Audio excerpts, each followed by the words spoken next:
Sir తర్వాత మరో Telugu దర్శకుడితో Kollywood star Dhanush cinema చేస్తున్న విషయం మనందరికీ తెలుసు. సక్సెస్ఫుల్ డైరెక్టర్ గా శేఖర్ కమలతో ధనుష్ కుబేరా అంటూ రాబోతున్నాడు. ఈ సినిమాను శ్రీ వెంకటేశ్వర బ్యానర్ లో సునీల్ నారంగ్ నిర్మిస్తున్నారు. ఇక సినిమాలో ధనుష్ తో పాటు మన కింగ్ నాగార్జున కూడా నటిస్తున్నారని మనందరికీ తెలుసు. ఇక నేషనల్ క్రష్ రష్మిక మందన ఈ సినిమాలో హీరోయిన్ గా నటిస్తుంది. కుబేరా సినిమా మొదలుపెట్టి 2 ఏళ్ళు అవుతుంది. సినిమా ఇప్పుడు చివరి దశకు చేరుకుందని తెలుస్తోంది. ధనుష్ వెరైటీ కథల ఎంపికల గురించి తెలిసిందే. సార్ తర్వాత తెలుగులో మరో సినిమా చేయాలని అనుకుంటున్న టైంలో శేఖర్ కమ్లా కథ నచ్చి కుబేరా సినిమాకు గ్రీన్ సిగ్నల్ ఇచ్చాడు. అయితే కుబేరా సినిమా నుంచి అంతకు ముందు ఒక పోస్టర్ రాగా దానికి ప్రేక్షకుల నుంచి సూపర్ రెస్పాన్స్ అయితే వచ్చింది. ఇక ఆ తర్వాత ఒక టీజర్ కూడా ఆడియన్స్ ని ఎంగేజ్ చేసింది. త్వరలో సినిమా నుంచి మరో కొత్త టీజర్ కూడా రాబోతుందని తెలుస్తుంది.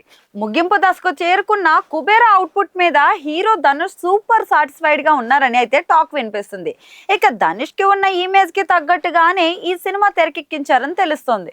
ఈ సినిమాను తెలుగుతో పాటు తమిళ్లో కూడా భారీ రిలీజ్ ప్లాన్ చేస్తున్నారు. ఇక ధనుష్ కుబేరా సినిమాలో నాగార్జున రోల్ కూడా ఒక సర్ప్రైజ్ చేస్తుందని అంటున్నారు. సినిమాలో ఆయన రోల్ చాలా కీలకంగా, మూవీ చూసాక ఆ రోల్ కి ఆయన మాత్రమే పర్ఫెక్ట్ అనేలా ఉంటుందట.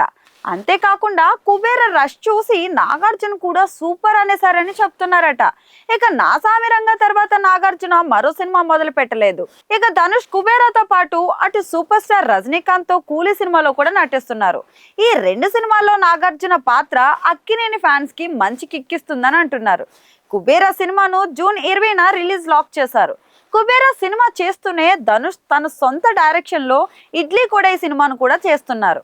రాయంతో సూపర్ హిట్ అందుకున్న ధనుష్ మరోసారి ఇడ్లీ కొడైతో తన డైరెక్షన్ టాలెంట్ చూపించాలని ఫిక్స్ అయ్యారు.